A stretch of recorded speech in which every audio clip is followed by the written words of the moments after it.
السلام علیکم. Controversy today کے ساتھ آپ کی خدمت میں حاضر ہیں. جیسا کہ آپ کو معلوم کہ اب تک کی اہم خبریں اور ان خبروں پر ہمارے تبصرہ نگاروں کی رائے. تبصرہ نگاروں کے تعارف سے پہلے آج کے موضوعات کا تعارف آپ سے کرواتے چلے.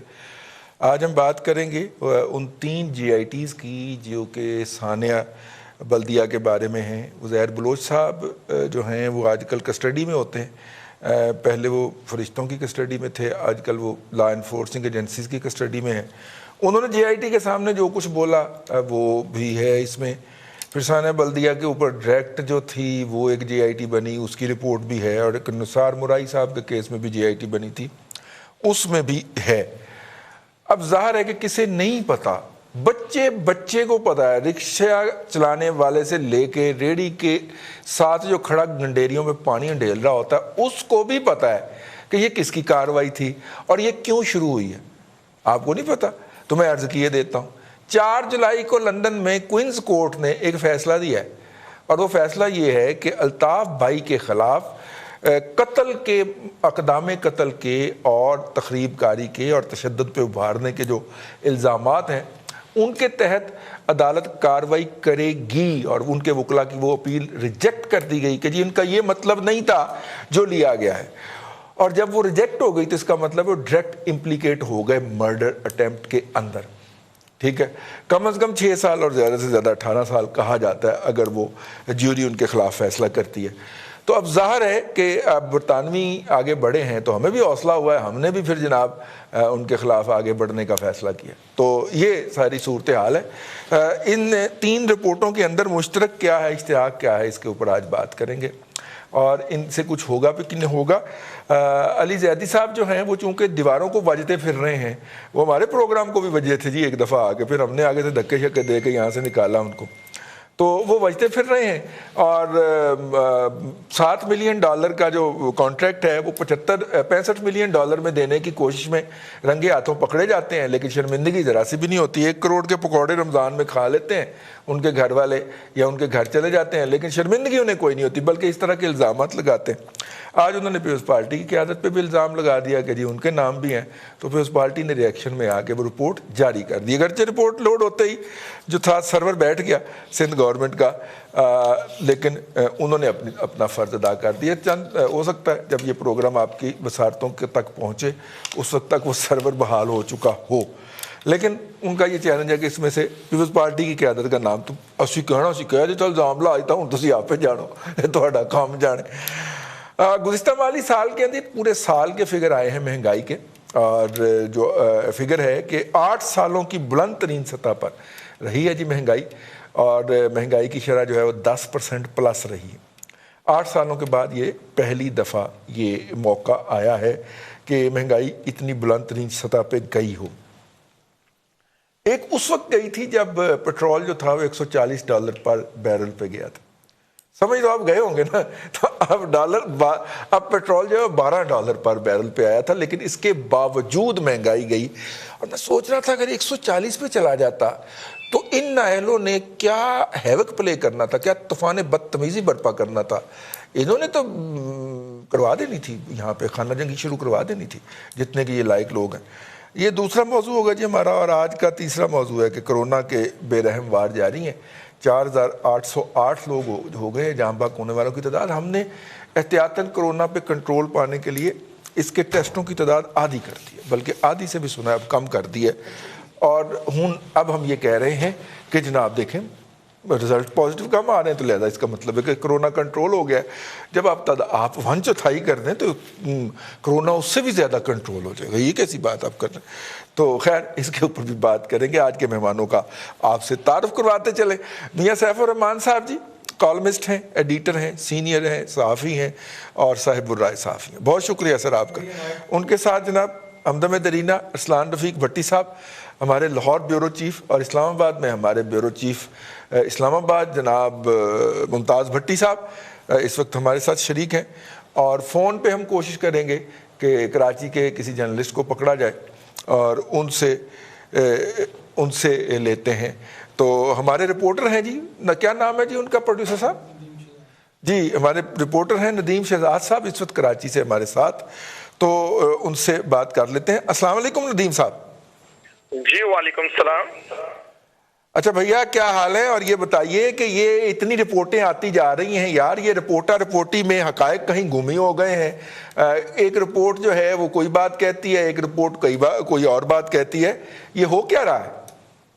جی جی آئی ٹی کے حوالے سے دیکھیں جی، علی زیدی جو کہ بحری امور کے وزیر تھے، انہوں نے ایک درخواست دائر کی تھی کہ ان کی جی آئی ٹی پبلش کی جائے، اور اس کے بعد اب جی آئی ٹی پبلش کرنے کے مرتضیٰ وہاب جو سندھ گورنمنٹ کے ترجمان ان کی جانب سے اعلان بھی کر دیا گیا باقاعدہ طور پر کہ اب ویب سائٹ پر پیر کو اپلوڈ کر دی جائیں گے۔ اب 2 جی آئی ٹی جو اس کے اپلوڈ تو کی گئی، لیکن نثار مورائی کی جو جی آئی ٹی ہے اسے روک دیا گیا ہے۔ اس پر اب اس جی آئی ٹیز کی جو رپورٹ پبلش کی گئی، اس پر تحفظات ضرور ہیں کہ عزیر جان بلوچ کی جی آئی ٹی کی اگر بات کی جائے تو عزیر جان بلوچ گینگسٹر تھا، جس پر اس وقت تمام تر ملبہ جو ہے عزیر جان بلوچ کے ساتھ اس وقت کے وزیر داخلہ جو ذوالفقار مرزا ان پر ڈال دیے گئے۔ لیکن دیکھا جائے تو وہ حکومت کے اس وقت بھی حصہ تھے۔ عزیر جان بلوچ نے جتنے بھی ماورا قتل کیے، گینگ وار بتہ اور اس کے علاوہ جتنے ملک دشمن سرگرمیوں میں بھی ملوث رہا ہے، اس کے ساتھ ان کے تانے بانے غیر ملکی ایجنسیوں کے ساتھ بھی ملے۔ علاقے کے اندر ایک لا قانونیت کی کیفیت تھی، ایک لا قانون کا ماحول چل رہا تھا، جو ان جی آئی ٹی میں ان پر الزامات بھی لگے کہ انہوں نے ایس ایچ اوز اپنے تعینات کروائے تھے، اپنا ایک ان کا قانون تھا، اپنا نظام تھا۔ لیکن اس وقت بھی دیکھا جائے تو ادارے کہاں تھے، اور اس وقت کی حکومت جو تھی کیونکہ پاکستان پیپلز پارٹی کی تھی، اور اس وقت کے وزیر داخلہ جو تھے آصف علی زرداری کے انتہائی قریبی دوست تھے، تو اس جی آئی ٹی میں یہ توقعات کی جا رہی تھی کہ شاید آصف علی زرداری یا فریال تالپور کا نام آئے، لیکن ان کے نام چونکہ اس میں ابھی تک نہیں آئے۔ لیکن یہ تانے بانے یعنی شہزاد آپ کہہ رہے ہیں کہ جو 2 رپورٹیں سامنے آئی ہیں ان میں تو آصف علی زرداری اور ان کی ہمشیرہ کا نام نہیں آیا، تیسری میں ہو سکتا ہے، آپ یہ فرما رہے ہیں؟